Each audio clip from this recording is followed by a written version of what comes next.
Welcome to the London, Ontario series about the Thames River. So far, we've done 2 audio podcasts about the Thames River.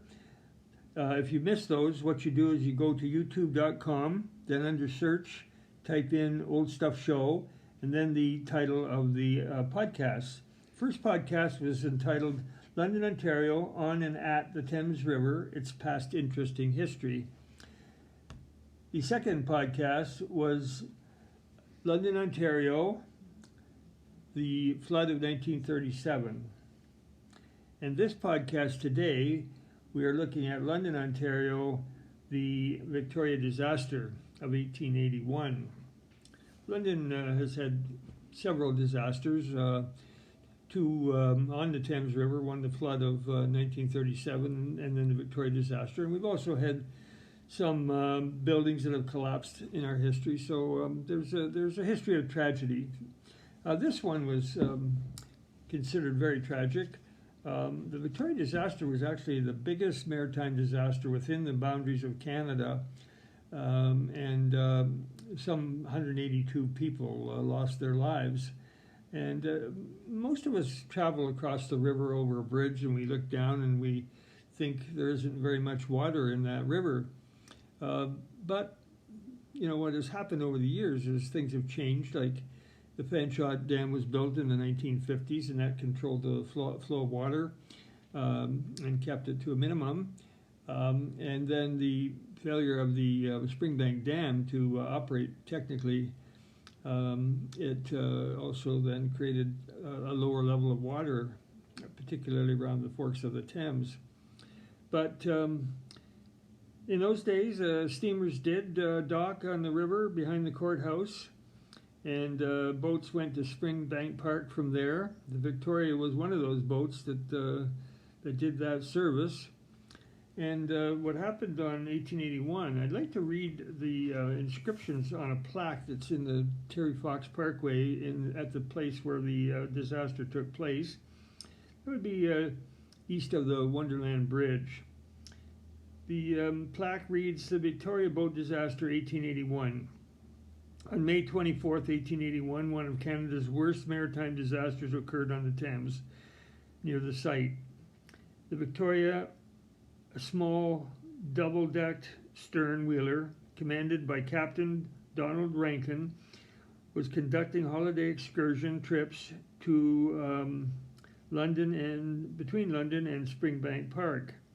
On return trip to London, the boat was dangerously overcrowded with more than 600 passengers.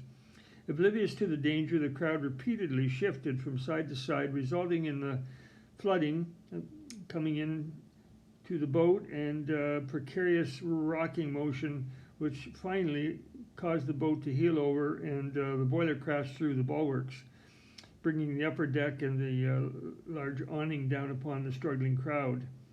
The Victoria sank immediately, and at least 182 people, the majority from London, lost their lives.